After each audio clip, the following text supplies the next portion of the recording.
అందరికీ నమస్కారం. నా పేరు రమ. అగ్రిమెంట్ వైఫ్ 35వ భాగం. రచయిత నీలిమ గారు. పిచ్చి పిచ్చి ఆలోచనలతో గడిచిపోయిన గతం గురించి ఆలోచించకుండా ఈ జరుగుతున్న అపురూప సమయాన్ని ఆస్వాదించు. నీ మనసులో పదిలంగా భద్రపరుచుకో అని అంటారు పార్వతి గారు. అప్పటి వరకు వాళ్ళు మాట్లాడుకున్న మాటల గురించి ఆలోచిస్తూ ఉంటుంది సుప్రజ. ఒకప్పుడు తను కూడా వాళ్ళ అక్కని ఎన్ని మాటలన్నదో, అవి తన మనసుకి ఎంత బాధగా అనిపిస్తుంది.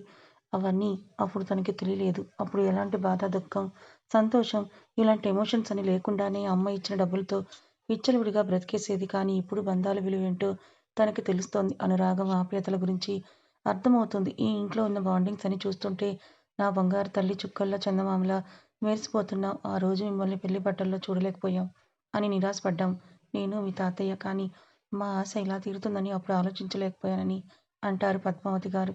అమ్మోని కింద నుంచి పై వరకు చూసి మురిసిపోతూ బామ్మగారి కాళ్ళకి నమస్కారం చేసుకుంటుంది అమృత. దీర్ఘ సుమంగళి భవ, నిండు నూరేళ్లు పిల్లా పాపలతో సుఖ సంతోషంగా ఉండాలని మనస్ఫూర్తిగా కోరుకుంటున్నానని అంటారు పద్మావతి గారు. తన అక్షింతలు వేసి దీవించి ఆమె భుజాలు పట్టుకొని పైకి లేపుతూ తర్వాత అత్తగారి కాళ్ళకు కూడా నమస్కారం చేసుకుని వాళ్ళతో పాటు మండపానికి వెళ్ళడానికి సంసిద్ధమవుతుంది. అప్పుడే చక్కగా తెలుగింటి సాంప్రదాయానికి అర్థం పట్టేలా చీర కట్టుకొని బొమ్మలా రెడీ అయి వచ్చిన ఐసు ఎలా ఉన్నా నేనని అడుగుతుంది. అక్కడే ఉన్న అందరి వైపే చూస్తూ నీకేంటి మనవరాలా, మళ్ళీ ప్రత్యేకించి చెప్పనవసరం లేదు. ముందు పెళ్ళవ్వగానే మీ అమ్మ చేత దిష్టి తీయించుకో. ఈ పెళ్లి జరిగేలోపు నీకు కూడా ఎన్ని పెద్ద సంబంధాలు వస్తాయో ఏమిటో అని మనవరాలను చూసి మురిసిపోతూ అంటారు పద్మావతి గారు. ఓ గ్రాని, నీకెప్పుడు ఇంకా అదే ఆశే. ఎన్ని సంబంధాలొచ్చినా నేను అప్పుడే పెళ్లి చేసుకోనని చిరు కోపంగా చెప్పి వాళ్ళ అమ్మ వైపే చూస్తుంది. ఎలా ఉన్నానన్నట్లుగా. కూతుర్ని ఉడికించడం బాగా సరదా కాబట్టి నీకన్నా నా కోడలే అందంగా ఉందిలే అని అంటారు పార్వతి గారు. నీకెప్పుడు నీ కోడలే అందంగా ఉంటుందిలే. కానీ బ్లౌజ్ ఎక్కడ కుట్టించావు మా? చాలా బాగున్నాయి. నాకొక ఆవిడ తెలుసు, అక్కడే ఇస్తానని చెప్పి మా అందరి బ్లౌజులు ఇచ్చావు. ఎక్కడ కుట్టించావు? పర్ఫెక్ట్ ఫిట్టింగ్తో మంచి మోడల్స్ కుట్టారు ఎవరో కానీ అంటుంది. తనకు ఆ డిజైన్స్ బాగా నచ్చడంతో ఆవిడ మీకు తెలియదులే, శైలజ గారని ఒక ఆమె బొటిక్ రన్ చేస్తుంది. ఆమె దగ్గర కుట్టించానంటారు పార్వతి గారు. శైలజ గారా? ఈ పేరు ఎక్కడ వినలేదే, మాకు తెలియకుండా నీకొక్కదానికి తెలుసా అని అడుగుతూ ఉంటే తను మన స్టోరీ రీడర్ నీళ్ళు చెప్పింది. బాగా డిజైన్స్ కుడతారు, ఆవిడ బొటిక్ రన్ చేస్తారని. మనకు తెలిసిన వాళ్ళు కదా అని అక్కడిచ్చాను. నిజంగా చాలా బాగున్నాయని అంటారు పార్వతి గారు. సరే సరే, మీ ముచ్చట్లు తీరిగ్గా తర్వాత చెప్పుకుందరు. ముందు పదండి బయటికి, పెళ్ళికొడుకు వచ్చేసే టైం అయింది. మనవరాలు నువ్వు ఇక్కడే కూర్చో, మేము బయటికి వెళ్తున్నామని చెప్పి అమ్మోని రూమ్లో కూర్చోబెట్టి వాళ్ళందరూ బయటకు వచ్చేస్తారు. అరే కన్నయ్య, నువ్వు ఇంకా ఇక్కడే ఉన్నావు? పెళ్ళికొడుకు బయలుదేరిపోయే ఉంటాడు కదా, ఎదురుగా వెళ్ళి స్వాగతం పలికి కాలు కడగాలి కదా, మరి నువ్వు సిద్ధమేనా అని అంటారు పద్మావతి గారు. హా అమ్మమ్మ, నేను సిద్ధమే. మా బావగారు రాకోసమే ఎదురు చూస్తున్నాం 1000 కళ్ళతోని అంటారు కన్నయ్య గారు. చాలా ఎక్సైటింగ్గా పెళ్ళికొడుకు కారు వచ్చేసిందని బయట నుంచి అరుపులు వినిపించి అందరూ కూడా బయటకు వెళ్తారు. వెళ్ళి పెళ్ళికొడుకు ఎక్కడి నుంచి వచ్చారు అనుకుంటున్నారా? కంగారు పడకండి, నేను చెప్తాను. పెళ్ళికొడుకు పెళ్ళికూతురు అక్కడే ఉంటే ఏం బాగుంటుంది అని పెళ్ళికొడుకుని కొద్దిసేపు ముందే బయటికి తీసుకువెళ్ళి పల్లకిని అరేంజ్ చేసి ఆర్కెస్ట్రా, బ్యాండ్ అన్ని హంగులతో ఊరేగించి మండపం దగ్గరికి తీసుకొని వచ్చారన్నమాట. ఆ కార్ గేట్ వరకు రాగానే అక్కడే ఆపిస్తారు. అక్కడి నుంచి పూల డెకరేషన్ చేయించుంచారు కాబట్టి పెళ్ళికొడుకుని అక్కనే దిగమని చెప్తారు. అటు ఇటు గార్డెన్స్ ఉండి మధ్యలో రోడ్ లాగా ఉంటుంది. దాని మీద రెడ్ కార్పెట్ వేసి వాటి మీద మధ్యలో సన్నగా ఒక దారిలాగా ఫ్లవర్స్ వేసి ఉంచారన్నమాట విశాల్ రాక కోసం. వాటికి ఇరువైపులా 5 ఇంచుల దూరంలో అమ్మాయిలు వరుసగా నుంచొనుంటారు. పళ్ళాలతో పూలు పట్టుకొని విశాల్ అడుగులు వేస్తూ ముందుకొస్తుంటే అతని మీద చల్లుతూ ఉంటారు. కాస్త ముందుకొచ్చేసరికి కన్నయ్య గారు ఎదురుగా వెళ్ళి వెల్కమ్ బావగారు. మా చెల్లెల్ని మనస్ఫూర్తిగా ఇష్టపడి మీ మనసుకి మహారాజుని చేసుకొని మీ గుండెల్లో కొలువుంచుకొని నలుగురి సమక్షంలో మనువాడి తనకి సమాజంలో భార్య అనే ఒక ఉన్నతమైన హోదా కల్పించి సగౌరవంగా ప్రకటిస్తున్నందుకు చాలా సంతోషంగా ఉంది. ఒక అన్నయ్యగా నేను తనకి ఏమీ చేయలేకపోవచ్చు, కానీ బావగారి హోదాలో ఉన్న మీకు ధన్యవాదాలు తెలుపుకుంటున్నాను. ఇలా మీకు కాళ్ళు కడిగే అవకాశం వచ్చినందుకు సంతోషంగా భావిస్తున్నానని అంటారు మనస్ఫూర్తిగా విశాల్ని హత్తుకుంటూ. ఆల్రెడీ మీ చెల్లి మాయలో పడిపోయాను బామ్మర్ది గారు. మళ్ళీ మీరింత పెద్ద పెద్ద కొటేషన్లు చెప్పి మీ మాయలో పడేసుకోవాలని చూడకండి అని నవ్వుతూ అంటాడు విశాల్. బావగారు, మీరెక్కడ మేమెక్కడ? మీరు కథని నడిపించే హీరో, మేము ఆఫ్టర్ ఆల్ చదివే రీడర్స్వి. మేము కేవలం ప్రేక్షక పాత్ర వహించడానికి మాత్రమే ఉపయోగపడతాం. కానీ మీరు విలన్లని పట్టుకోవడానికి, మా చెల్లి లాంటి వాళ్ళ మనసులు గెలుచుకోవడానికి అబ్బబ్బో! చాలా ప్రయత్నాలు చేస్తారని అంటారు కన్నయ్య గారు. అలాంటిదేం లేదు. నేనెక్కువ మీరు తక్కువ అని అనను. ఎందుకంటే రీడర్స్ లేకపోతే మాలాంటి క్యారెక్టర్‌లు ఎన్ని ఉన్నా వ్యర్థమే. ఇంతకీ మీరు ఆ చెల్లికి అన్నయ్య హోదాలో వచ్చారు కాబట్టి నాకు బావకట్నం ఎక్కువగా చదివించాలనుకుంటా కదా! అని అంటాడు విశాల్ సరదాగా కళ్ళెగరేస్తూ. బావగారు సాంప్రదాయ ప్రకారంగా నేను కేవలం మీ కాళ్ళు కడగడమే. మీరే నాకు భారీ మోతాదులో కట్న కానుకలు ఇవ్వాలని సరదాగా అంటూ అతనితో పాటు తెచ్చిన వెండి పళ్ళాన్ని కింద పెట్టి ఆ పళ్ళెంలో విశాల్ కాళ్ళను పెట్టించి కాళ్ళు కడుగుతాడు. తన పని అయిపోయిందన్నట్లుగా మీదకు లేస్తుంటే మరి మనవడా కాళ్ళు కడగడం మాత్రమే కాదు, ఆ కడిగిన నీళ్ళను నువ్వు నెత్తిన చల్లుకోవాలని అంటారు పద్మావతి గారు. "ఇదొకటుందేంటమ్మమ్మ గారు నాకు తెలియదులే" అని నవ్వుతూ చెప్పి ఆ నీళ్ళన్నీ తీసుకొని నెత్తి మీద చల్లుకుంటాడు కన్నయ్య. ప్రసాద్ అని పిలిచేసరికి ఆ! అని అంటూ వచ్చి విశాల్ చేతిలో ఒక బాక్స్ పెడతాడు. అది కన్నయ్య చేతికిస్తాడు. విశాల్ బామర్ది కట్నమని అంటూ నాకెందుకు బావ, మీ కాళ్ళు కడిగే అవకాశం వచ్చినందుకు సంతోషంగా భావిస్తున్నాను. ఇలాంటివన్నీ వద్దులెండి. ఏదో సరదాగా అంతే అని అంటారు కన్నయ్య గారు. మరి పెళ్లి కూతురు అన్నయ్య హోదాలో ఉన్నప్పుడు అన్నీ స్వీకరించాలని చెప్పి ఇంకేం మాట్లాడకూడదని బలవంతంగా తన చేతిలో పెట్టేస్తాడు. ఏముందో చూడాలని అక్కడ ఉన్న వాళ్ళందరూ క్యూరియాసిటీ అడిగేసరికి ఓపెన్ చేసి చూస్తారు కన్నయ్య గారు. అందులో ల్యాప్‌టాప్ ఇంకా ఐఫోన్ ఉంటుంది. వాళ్ళు మీకివ్వాల్సింది పోయి తిరిగి మీరే వాళ్ళకిస్తున్నారా పోనీలెండి అని అంటారు అక్కడ ఉన్న ఒకరు వాటిని చూసి. అప్పుడే పెళ్ళికూతురు తరపున అక్కడ పెళ్ళికొడుకు తరపు వాళ్ళకి స్వాగతం పలికే దగ్గర పానకం ఇవ్వాలనేది ఆచారం కాబట్టి బిందెతో కలిపిన పానకాన్ని తెచ్చి అక్కడ ఉన్న వాళ్ళందరికీ కూడా ఇస్తారు సేవించమని. ఈ పానకం అంటే ఏంటి అని అడుగుతాడు ప్రసాద్. అతనికి తెలియకపోవడం వల్ల పానకం అంటే మంచినీటిలో బెల్లం, ఇలాచీ పొడి కలిపి తయారు చేస్తారు. పెళ్ళంటే శుభసూచకం. ఆ శుభసూచకానికి గుర్తుగా తీపి ఉండాలనేది పెద్దవాళ్ళ ఆనవాయితీ. ఎప్పటినుంచో ఉంది కదా! ఆ ఆనవాయితీలో భాగంగానే రకరకాల స్వీట్స్. అయితే అందరి ఇంట్లో అందుబాటులో ఉండవు కనుక పేదవాళ్ళుంటారు, కలిగిన వాళ్ళు ఉంటారు కాబట్టి ఇలాంటి పానకాన్ని సృష్టించారు. పెళ్ళికొడుకు తరపు వాళ్ళు ఇంటికొచ్చిన వెంటనే మొదటిగా పానకం ఇచ్చావంటే మీ రాక మాకు సంతోషమని, మన బంధం ఎప్పుడూ కలకాలం ఇలాగే ఉండాలని కోరుకుంటూ శుభసూచకంగా స్వీట్ ఇస్తున్నట్టు లెక్క అని అంటారు పద్మావతి గారు వివరిస్తూ. తర్వాత అప్పటికే విశాల్ పెళ్ళికొడుకు గెటప్‌లో తయారై ఉన్నాడు కాబట్టి నేరుగా మండపం మీదకి తీసుకొని వెళ్తారు సగౌరవంగా.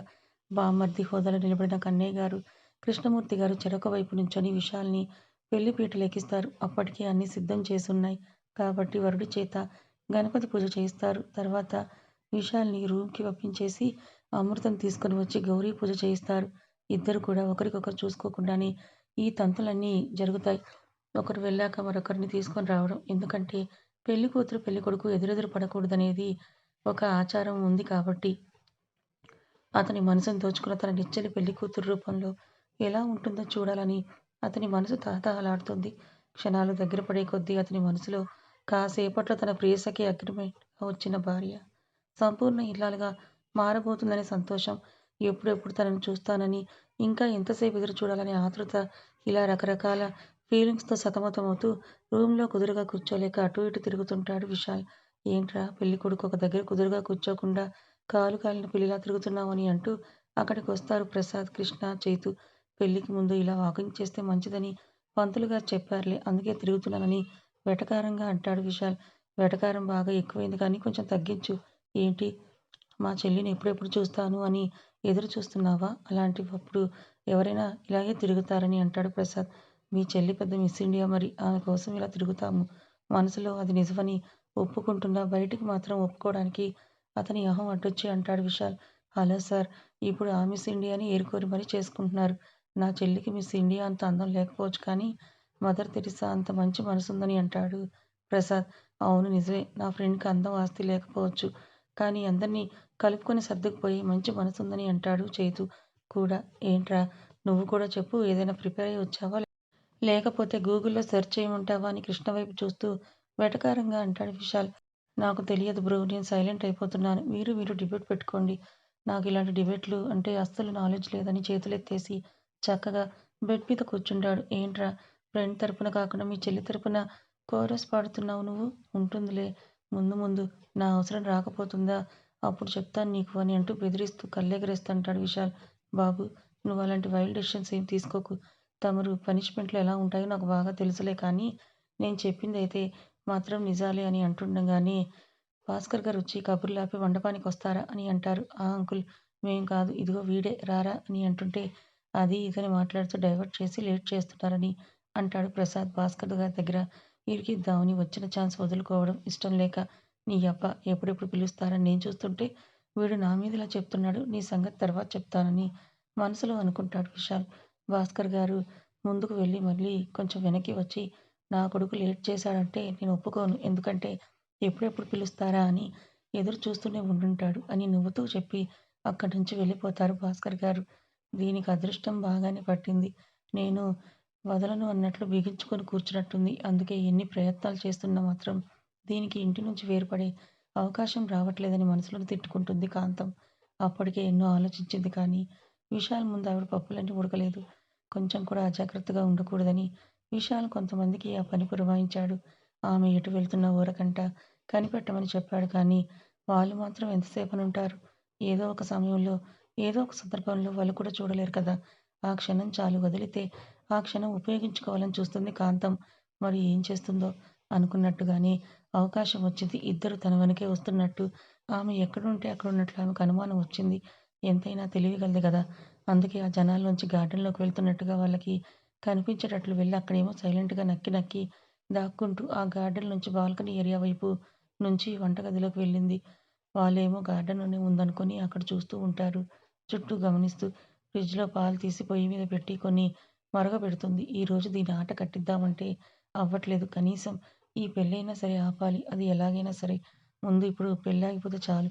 ఆ తర్వాత అది నష్టజాతకురాలు. అందుకే పెళ్లి ఆగిపోయిందని ఏదో ఒకటి మాటలు విసిరి తర్వాత సంగతి తర్వాత ఆలోచిద్దాం. ఎవరికైనా సరే 2, 3 సార్లు ఆటంకాలు వస్తే మళ్ళీ ఆ పని వైపు చూడాలంటేనే ఆలోచిస్తారు. అలాగే ఇప్పుడు కూడా ఈ పెళ్లి ఆగిపోతే మళ్ళీ పెళ్లి చేయడానికి ఖచ్చితంగా ఆలోచిస్తారు కాబట్టి ఈ పెళ్లి ఎట్టి పరిస్థితుల్లోనూ ఆగి తీరాలని కసిగా అనుకుంటుంది కాంతం. తన ఆలోచనలో తనుండగానే పాలు మరిగిపోయేసరికి అవి పొంగిపోతుంటే స్టవ్ ఆఫ్ చేసి ఆ పాలని గ్లాసులో పోసి చుట్టూ చూస్తుంది. ఎవరి హడావిడిలో వాళ్ళున్నారు. తనని పట్టించుకునేంత తీరిక, సమయం ఎవరికీ లేదు. నెమ్మదిగా ఆమె బొడ్లో దోపుకున్న చీర చెంగులో నుంచి ఒక ప్యాకెట్‌ని బయటకు తీసి విప్పుతూ అందరిని గమనిస్తూనే గబగబా ఆ ప్యాకెట్‌లో ఉన్నది కొంచెం పొడి లాంటిది ఆ పాలల్లో కలిపేస్తుంది. అందులో కలిపేశాక ఎవరు చూడకుండా మడత పెట్టేసి బొడ్లో దోపేసి మళ్ళీ ఏమీ ఎరగని దానిలా చక్కెర కలిపి అది ఎవరి చేత పంపించాలా అని బాగా ఆలోచించి ఒక నిర్ణయానికొస్తుంది. అమ్మా సుప్రజ ఒకసారి ఇలా రా అని పిలుస్తుంది. అప్పటికే కరెక్ట్‌గా అమృత రూమ్‌లోకి వెళ్తున్న తనని ఏంటమ్మా అని అంటూ అక్కడికొస్తుంది. మీ అత్తగారేమో అదే దాని అత్త కోడలికి పాలు కలిపి ఏదో పని మీద వెళ్తూ నాకు అప్పచెప్పింది. నన్నిచ్చేయమని. నేనేమైనా ఆవిడ గారికి పని మనిషిలా కనిపిస్తున్నానా ఏంటి? నా చేతులతో ఇవ్వడానికి అది కూడా ఎవరికైనా ఇచ్చేదాన్ని. కానీ ఆ ముదనష్టపు దానికి ఎందుకిస్తాను? అని లేని ఉక్రోషంతో అంటూ ఈ మధ్య అక్క అని తెగ తిరుగుతున్నావు కదా! నువ్వే నీ చేతులతో ఇచ్చేసుకో పో అని అంటుంది కాంతం. ఎలా అయితే కూతురు లైన్‌లోకొస్తుందో ఆ లైన్‌లో ప్రవర్తిస్తూ. మామూలుగా కాంతం గాని అడిగేలా ఉంటే ఏదైనా అనుమానం వచ్చేదేమో కానీ పార్వతి గారి పేరు చెప్పి తనకిష్టం లేనట్లుగా అనేసరికి సుప్రజ కూడా ఇంకేం ఆలోచించదు. నేరుగా పాలు పట్టుకొని వెళ్ళి అమృత చేతికిస్తుంది తాగమని. అక్కడ పెట్టు. అయినా ఇప్పుడు పాలేంటని అడుగుతుంది ఆశ్చర్యంగా. ఏమో మరి నాకు తెలీదు. అత్తయ్య కలిపి అక్కడ పెట్టి ఏదో పని ఉండి వెళ్లారంట నేను తెచ్చానని అంటుంది సుప్రజ. తనకి అంతవరకే తెలుసు కాబట్టి ఇందాకే కదా అత్తయ్య పెళ్లి ముహూర్తం అయ్యే వరకు ఏవీ తినకూడదని చెప్పింది. మళ్ళీ ఈ పాలెందుకు పంపినట్టు? అంటే ఏం తినకూడదు కాబట్టి ఇవి తాగమని పంపించి ఉంటుందా అని మనసులోనే ఆలోచిస్తూ ఉంటుంది అమృత. పంతులు చెప్పినట్టు చేస్తున్నాడు కానీ అది కేవలం యాదృచ్ఛికంగా మాత్రమే. పూర్తిగా అయితే చేయలేకపోతున్నాడు. ఎందుకంటే మనసు అమృత దగ్గర ఉంచి కళ్ళు ద్వారం వైపే ఉన్నాయి. తన సతీ రాక కోసం అంతగా ఎదురు చూస్తున్నాడు మరి. బాబు కాసేపట్లో నువ్వు ఎదురు చూస్తున్న వ్యక్తి నీ పక్కనే ఉంటారు. ఆ తర్వాత జీవితాంతం నువ్వు వదలమన్నా వదలదు. ఫెవికిక్ ఎంత స్ట్రాంగ్‌గా అంటుకుంటుందో అంత స్ట్రాంగ్‌గా నిన్ను పట్టుకొని వదలరు. కనీసం ఈ అతుక్కోలేని కాసేపైనా హ్యాపీగా నవ్వుతూ దేవుడికి మనస్ఫూర్తిగా పూజ చేయవయ్యా అని అంటారు పంతులు గారు చమత్కారంగా. అంటే ఏంటి పంతులు గారు మీరనేది? ఆ తర్వాత మా బ్రో హ్యాపీగా ఉండడంటారా? ఈ కాసేపైనా హ్యాపీగా ఉండు నాయనా అంటున్నారు అని అంటాడు కృష్ణ. ఉండరా అంటే కొన్ని రోజులుంటారు బాబు. ఆ తర్వాత ఎందుకు చేసుకున్నానా అని అనుకుంటారు కానీ ఏం చేస్తాం? కొన్ని బాధలు తప్పవు మరి. పంతులన్నాక పూజ చేయాలి. భర్త అన్నాక భరించాలి అని ఎప్పుడో మన పెద్దలు చెప్పారు. మరి భరించాలంటే చాలానే భరించాలి కదా! బాబు వాళ్ళ కోపతాపాలు భరించాలి. వాళ్ళు పెట్టే ఖర్చులు భరించాలి. అబ్బో! ఇలా చెప్పుకుంటూ పోతే ఇలానే ఉన్నాయిలే. చాలానే. అందుకే ఈ కాసేపైనా ప్రశాంతంగా ఉండమంటున్నానని నవ్వుతూ అంటారు పంతులు గారు. నా చెల్లి ఖర్చు పెట్టేది కాదు కాబట్టి ఖర్చు గురించి ఆలోచన అవసరం లేదు. ఇంకా కోపం అంటారా? అంత తొందరగా కోపగించుకునే మనస్తత్వం కాదు. ఒకవేళ ఎప్పుడైనా కోపం వచ్చినా తనలోనే దాచుకుంటుంది కానీ ఎదుటివారి మీద ప్రదర్శించదు కాబట్టి మా బావ అదృష్టవంతుడే అని అంటాడు ప్రసాద్. కథ ఇంకా ఉంది. మరి ఈ కాంతం అమృతకి ఏం చెయ్యమని పాలల్లో ఏదో కలిపింది. మరి అమృత ఇప్పుడు ఆ పాలు తాగుతుందా? నిజంగా ఈ పెళ్లి ఆగిపోతుందా? విశాల్ ఏం చేస్తాడు? తెలుసుకోవాలనుకుంటే ఛానల్‌ని ఫాలో అవ్వండి. కథ నచ్చితే లైక్ చేయండి. Thank you so much.